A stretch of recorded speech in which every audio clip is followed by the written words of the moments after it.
तो बच्चों आज हम आपको बता रहे हैं प्रकाश का अपवर्तन। 10th क्लास में एक बहुत ही अच्छा विषय है प्रकाश का परावर्तन और प्रकाश का अपवर्तन। तो मैंने कल तुम्हें बताया था प्रकाश का परावर्तन, आज बताएंगे प्रकाश का अपवर्तन। तो प्रकाश के अपवर्तन में सबसे पहले हम इसकी परिभाषा देखते हैं क्या है प्रकाश का अपवर्तन।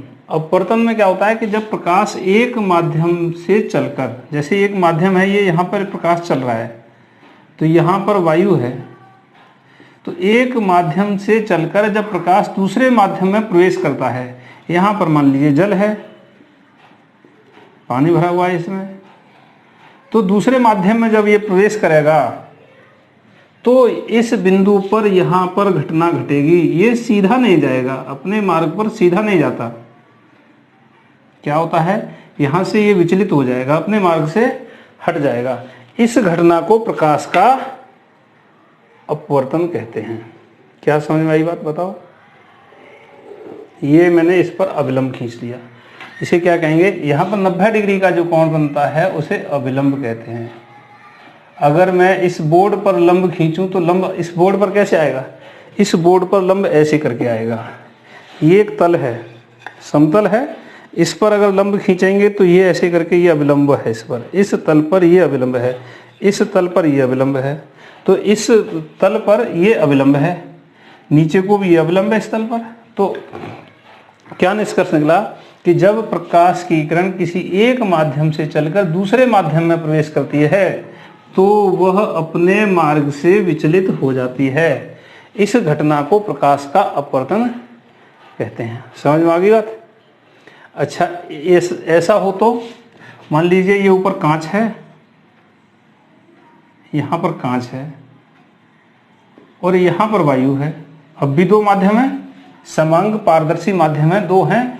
इसमें प्रकाश की किरण चल रही थी, मान लीजिए ऐसे करके टॉर्च की लाइट मैंने इसमें जल रही है, प्रकाश की किरण ये ऐसे करके किसी कोण पर आती है, लंबवत नहीं आनी चाहिए, ऐसे करके किसी कोण पर प्रकाश की किरण ये आ रही है। यहाँ पर ये अभिलंब है, इस पृष्ठ पर ये अभिलंब। अब ये ऐसे करके दिखाई दे रहा है, ये प्रकाश की किरण आ रही है, अभी दिखाई देगा आपको, हट जाता हूँ। ये प्रकाश की किरण आ रही है और ये सीधी चली जाएगी ऐसे करके। क्या होगा, प्रकाश की किरण आई, सीधी चली जाए, कुछ नहीं हुआ, कोई टेंशन नहीं थी। लेकिन होता क्या है कि ऐसी जाती नहीं है, ये अपने मार्ग से। अब ये यहाँ पर कैसा माध्यम है, इन दोनों माध्यमों की अगर तुलना करें तो ये सघन है, किसकी तुलना में, वायु की तुलना में। तो वायु कैसा हो गया, विरल। इन दोनों की तुलना करते हैं तो अब पता चलता है कि ये सघन है और ये विरल है। अब ये ऐसे करके ये यहाँ से मुड़ गई, तो ये ऐसे करके जब ये मुड़ गई तो इसमें देखिए ये इधर को गई, इसमें और इसमें क्या अंतर है, दोनों में देखो, समझने का प्रयास करो कि यहाँ पर ये अभिलंब है, ये जा रही थी तो ये इधर को मुड़ी, दिखाई दे रहा है, अभिलंब की ओर मुड़ी। यहाँ पर ये ऐसे जा रही थी और ये अभिलंब है, अभिलंब से इधर को गई, तो यहाँ पर क्या करें, यहाँ पर क्या कहेंगे, अभिलंब से दूर, अभिलंब से दूर हो गई। और यहाँ पर अभिलंब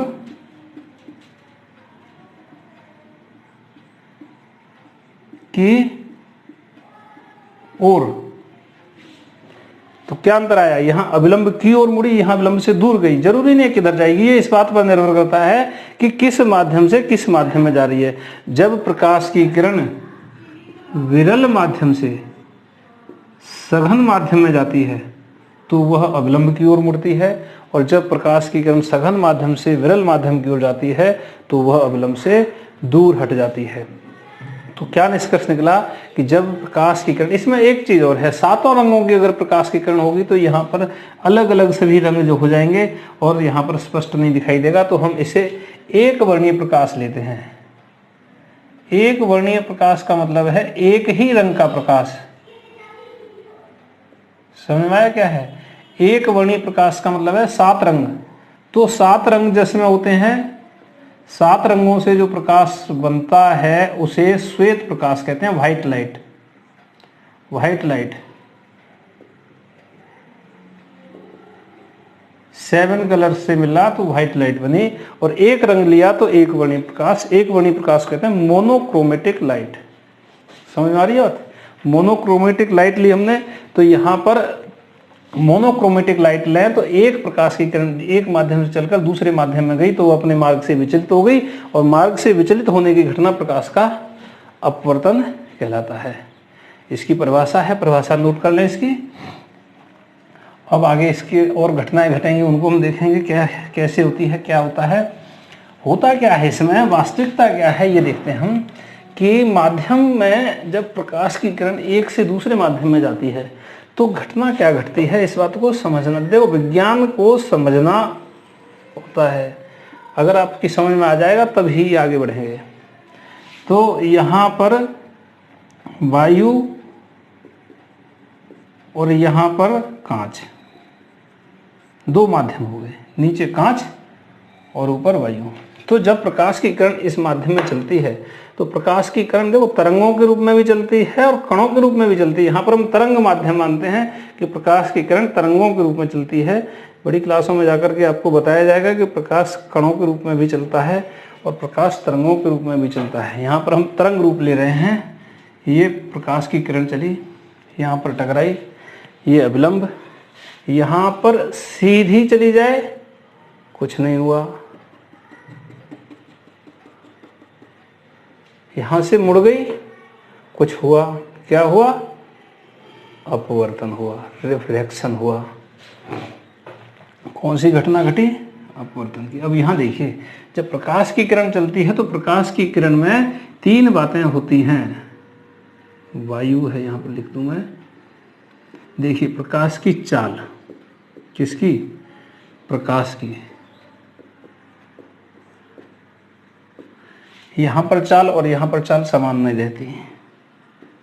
समझ में आ रही बात, कुछ परिवर्तन तो हो रहा है ना उसमें। यहां से जब इसमें प्रवेश कर रही है तो कुछ ना कुछ उसके अंदर अंतर आ रहा है। तो क्या है, प्रकाश की चाल यहां पर और यहां पर समान नहीं है।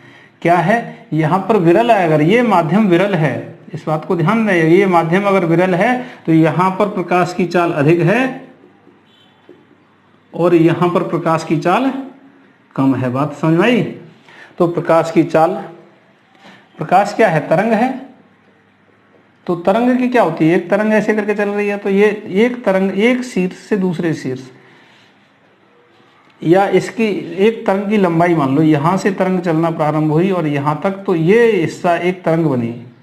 तो इस तरंग को हम क्या कहेंगे, तरंग दैर्घ्य लैम्डा, तरंग की वेवलेंथ। दिखाई दे रहा है ये वेवलेंथ, तो लैम्डा वेवलेंथ, प्रकाश की तरंग दैर्घ्य।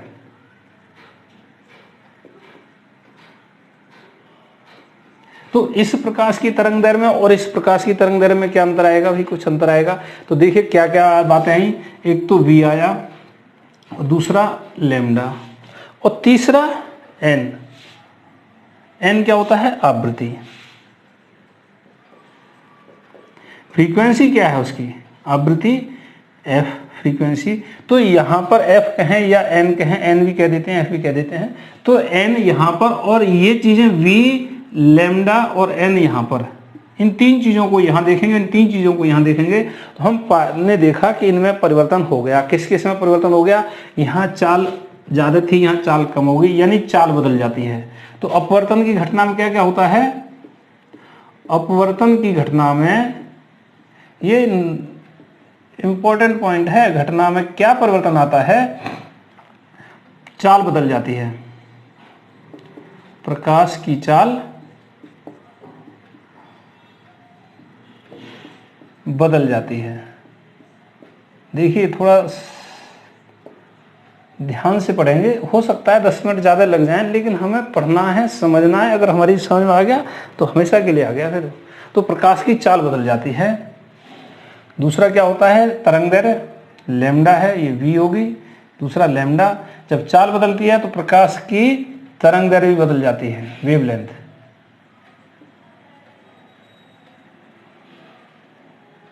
वेवलेंथ लैम्डा, इसको कहते हैं तरंग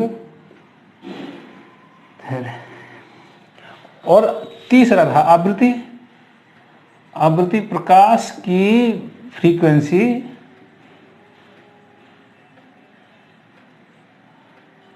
क्या कहते हैं इसे, आवृत्ति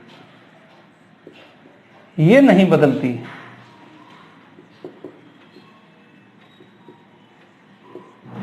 ये नहीं बदलती। तो क्या क्या निष्कर्ष निकला, याद रखनी बात है, ये क्या क्या बदल जाता है। इनमें तीनों आपस में संबंध होता है, v बराबर n लैम्डा। v चाल है, चाल बदलेगी तो इन दोनों में से अगर एक चीज बदलेगी, देखिए ये v is equal to n lambda है, इसमें लैम्डा बदल गया, n नहीं बदला, तो उसी रेशियो में बदलती है चाल, उसी रेशियो में बदलती है जैसे उस रेशियो में लैम्डा बदल जाता है। या ऐसे कहें n is equal to v upon lambda, तो n नहीं बदलता तो इसका मतलब क्या, v और इन दोनों का रेशियो वही रहता है, वो नहीं बदलता। तो अब यहाँ पर ये निष्कर्ष निकला कि जब प्रकाश की किरण एक माध्यम से दूसरे माध्यम में जाती है तो उसकी चाल बदल जाती है, उसकी तरंगदैर्घ्य बदल जाती है, लेकिन उसकी आवृत्ति नहीं बदलती। अब हम देखते हैं, आवृत्ति नहीं बदलती, इस बात को ध्यान रख, कई बार प्रश्नों में पूछा जाता है कि प्रकाश की आवृत्ति पर क्या प्रभाव पड़ेगा, तो आवृत्ति नहीं बदलती। ऐसा नहीं कि एक चीज बदल जाए, देखो इसमें v है और n है और लैम्डा है, ये बदल जाए और ये ना बदला और ये ना बदला, क्या ये पॉसिबल है? इन दोनों को मल्टीप्लाई करने के बाद ये आ रहा है और ये बदल जाएगा, तो इन दोनों को मल्टीप्लाई करने के बाद कैसे बदलेगा, या तो इनमें से ये बदले या ये बदले या दोनों बदले, तो ये बदल जाता है, ये नहीं बदलता, तो यानी आवृत्ति नहीं बदलती। तो अब इसमें एक चीज आती है अपवर्तनांक, या इसके पहले नियम देख लो। प्रकाश के अपवर्तन के दो नियम हैं, क्या क्या है नियम दो, तो क्या कहेंगे, अपवर्तन के नियम। अपवर्तन के दो नियम हैं। पहला नियम तो वही है जो परावर्तन में होता था, उसी तरह से है कि आपतित प्रकाश की किरण, इसको हम अपवर्तित कहेंगे, इसको आपतित कहेंगे, और इस कोण को आपतन कोण कहेंगे I। इसको R कहते हैं, वहां पर भी R कहते थे, वहां रिफ्रैक्शन और रिफ्लेक्शन, वहां रिफ्लेक्शन था, यहाँ रिफ्रैक्शन है, तो इसे अपवर्तन कोण कहेंगे। तो पहला नियम है आपतित किरण, नोट करते चलो, आपतित किरण, अपवर्तित किरण,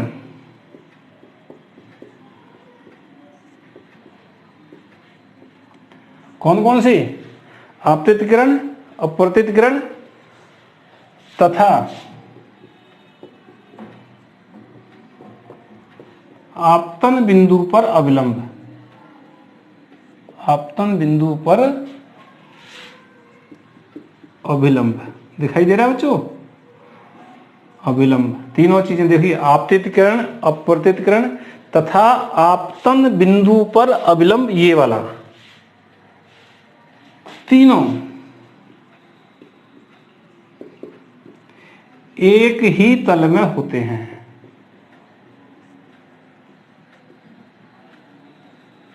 बच्चे पढ़ गए लेकिन ये नहीं समझ पाएंगे कि तल का मतलब क्या होता है, एक ही तल में होते हैं।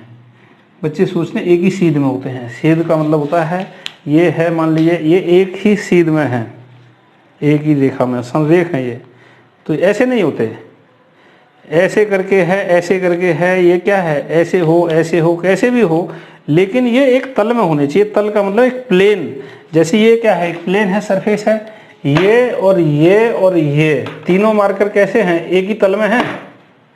अब तीनों एक ही तल में हैं, अब भी तीनों एक ही तल में हैं, अब भी तीनों एक ही तल में, अब भी तीनों एक ही तल में। ये अब ये तल से बाहर हो गया, क्योंकि ये तल में नहीं है, ये ऊपर को हो गया, ये अलग हो गया। अब ये दोनों तल में हैं बोर्ड के, ये बाहर हो गया, तो एक ही तल में होते हैं। तो एक ही तल में कैसे, ये और ये ऐसे करके देखो, ये तीनों एक ही तल में हैं। ऐसे कर दो तो बाहर, ऐसे कर दो तो बाहर। तल का मतलब होता है कि इनकी रेखाओं को अगर बढ़ाया जाए तो एक ही तल में होते हैं। जैसे ऐसे करके दिखाई दे रहा होगा तुम्हें, ऐसे करके देखो, ये सीध में है, ये एक तल कहला, एक तल बन रहा है। ये ऐसे हो गया तो बाहर हो गया, ये तल है। तो यहाँ पर ये परावर्तन के लिए होता है, और ये ऐसे करके अपवर्तन के लिए होता है। ये अविलंब और ये ऐसे सीधा होना चाहिए तो तल बनता है। तल ये है, एक तल है, ये एक तल है। तो इस तल में ये मार्कर और ये मार्कर एक ही तल में रखे हुए हैं। ये ऐसे कर दूं तो तल से बाहर, समझ में आई। इसको मैं ऐसे कर दूं तो तल से बाहर, तो तीनों एक ही तल में होते हैं। दूसरा नियम नोट करते हैं।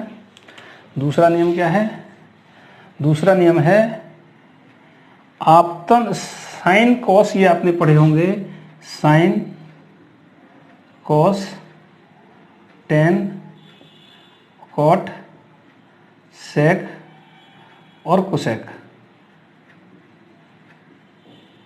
ये 6 अनुपात होते हैं। समकोण त्रिभुज में 3 भुजाएं होती हैं और 3 भुजाओं के अनुपात जब बनाते हैं तो 6 अनुपात बनते हैं। तो ये 3 अनुपात होते हैं। मैथ में आपने पढ़े होंगे साइन कॉस टेन। साइन को हम कहते हैं ज्या, इसको क्या कहते हैं? ज्या या साइन, SIN साइन। होता क्या है साइन? इसको हम ऐसे समझने के लिए ऐसे करके पढ़ लेते हैं, LAL बटे KA। तो लंब बटे कर्ण, ये कर्ण होता है, ये आधार होता है और ये लंब होता है। तो लंब बटे कर्ण यानी ये लंब और कर्ण का अनुपात होता है, तो साइन थीटा बनता है। यहाँ पर इस कोण को थीटा मानते हैं। तो यहाँ पर हम देखते हैं इसमें, तो यहाँ पर भी एक कोण है I, और ऐसे करके ये बन जाएगा, या कैसे भी ले लो, ऐसे न लो तो ऐसे ले लो। कोण से मतलब होता है हमें, यहाँ पर इस कोण से मतलब है, तो क्या है? आपतन कोण की ज्या। कुछ बच्चे इस कोण को आपतन कोण I मान लेते हैं, वो किसी गलती से, जानते नहीं है, I इसको लिख देते हैं इसकी जगह। ये क्या हो गया? गलत हो गया। ये I नहीं है, I होता है अविलंब से खींचा गया कोण। अविलंब और आपतित प्रकाश के बीच आपतन कोण I तथा अपवर्तन कोण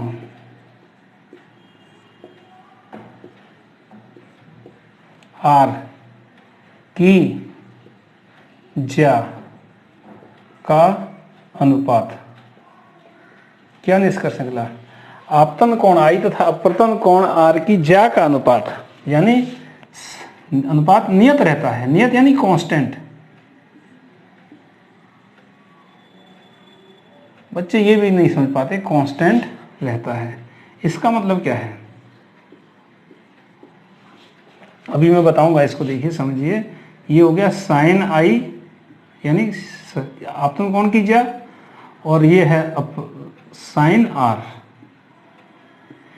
इजिकल टू कांस्टेंट।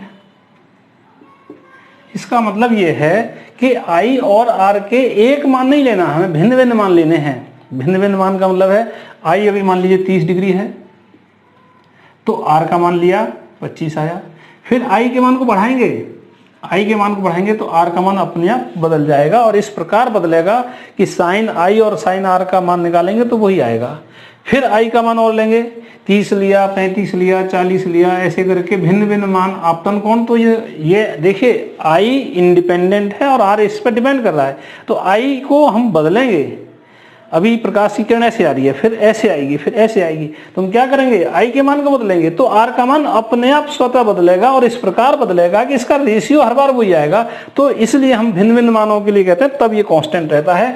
और इस कांस्टेंट को एक नाम दे देते हैं हम, तो इसे हम कह देते हैं sine I upon sine R is equal to अपवर्तनांक कहते हैं n। अब ये n भी एक थोड़ी सी समझने की बात है। n जो अपवर्तनांक है, इसको कहने का तरीका होता है, पहले माध्यम और दूसरे माध्यम में संबंध होता है। तो पहला माध्यम एयर है और दूसरा माध्यम क्या है? कांच लिया है, तो ये ग्लास हो गया, गिलास नहीं ग्लास, कांच। तो ये हो गया ANG, ऐसे लिखेंगे। अगर यहाँ से प्रकाश की किरण जा रही होती तो ये पहले आता, ये बाद में आता, तो ANG होगा। साइन I बटे साइन R बराबर ANG। इसे कहते हैं अपवर्तनांक।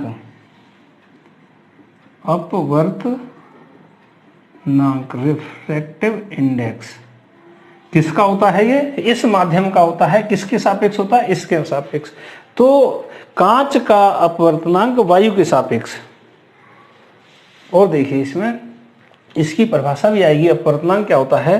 तो अपवर्तनांक की बात करते हैं, दूसरे नियम में आया आपतन कोण। ये समझ में आ गया? Sine I upon sine R is equal to constant, और sine I upon sine R is equal to ANG। और इसको स्नेल ने दिया था, तो इसे स्नेल का नियम भी कहते हैं। स्नेल का नियम, ये नियम किसके नाम से जाना जाता है? स्नेल के नियम से तो स्नेल का नियम क्या है, sine I upon sine R is equal to constant. अब अपवर्तनांक की बात करते हैं। तो मैंने बताया यहाँ चाल और यहाँ चाल में डिफरेंस है। तो अगर माध्यम का अपवर्तनांक निकालना है दूसरे वाले माध्यम का, तो 1 and 2, यानी इसको हम 2 माने और इसको 1 माने, कुछ भी हो, वायु हो, एयर हो, ग्लास हो, वाटर हो, कोई और मटेरियल हो जिसमें कि लाइट आसानी से चल सके, तो वो 1 and 2 लिखेंगे हम इसको। तो इसे लिखेंगे speed of light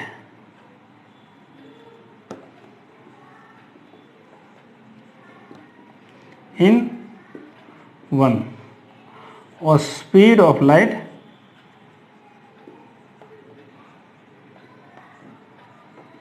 in second medium, in first medium, in second medium.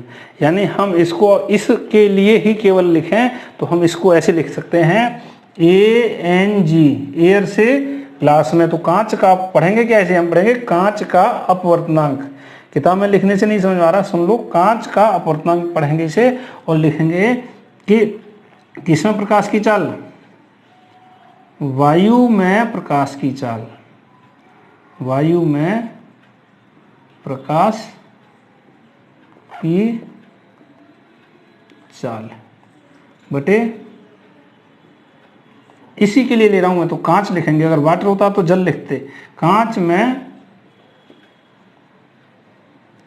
प्रकाश की चाल। इंटर में हम प्रैक्टिकल करते हैं, निकालते हैं माध्यम का अपवर्तनांक। बताइए, ये माध्यम का होता है, ये कोई सी वस्तु है, मान लीजिए कांच का स्लैब है, गुटका है, उसका अपवर्तनांक नहीं होगा, गुटके का अपवर्तनांक नहीं होगा, कांच का अपवर्तनांक होगा। ये अपवर्तनांक माध्यम का होता है। तो ANG बराबर वायु में प्रकाश की चाल बटे कांच में प्रकाश की चाल। यानी प्रकाश की चाल इसको हम लिखेंगे VA और VG।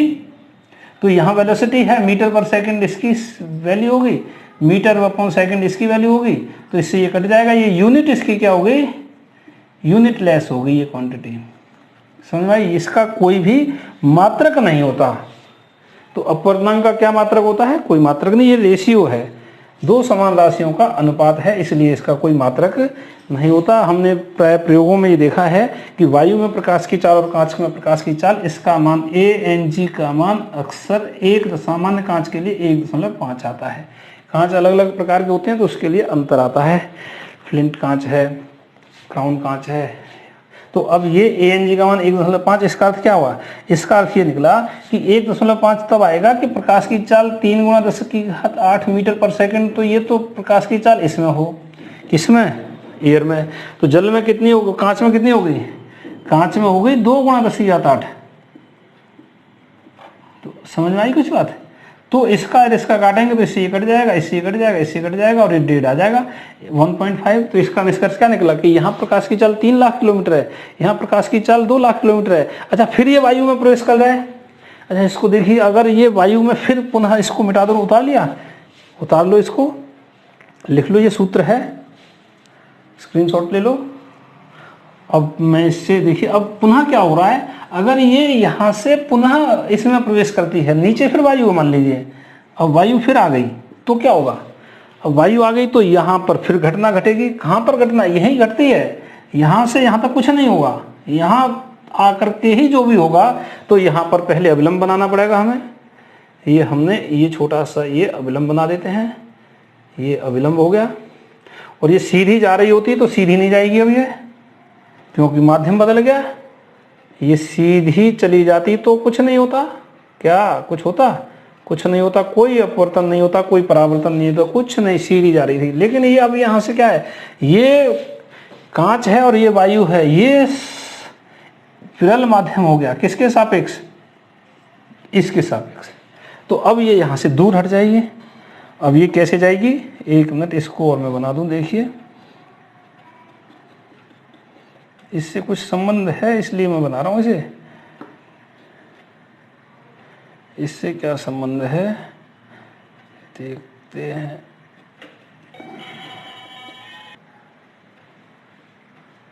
कभी अब ये ऐसे जाएगी, इसको क्या हो गया, ये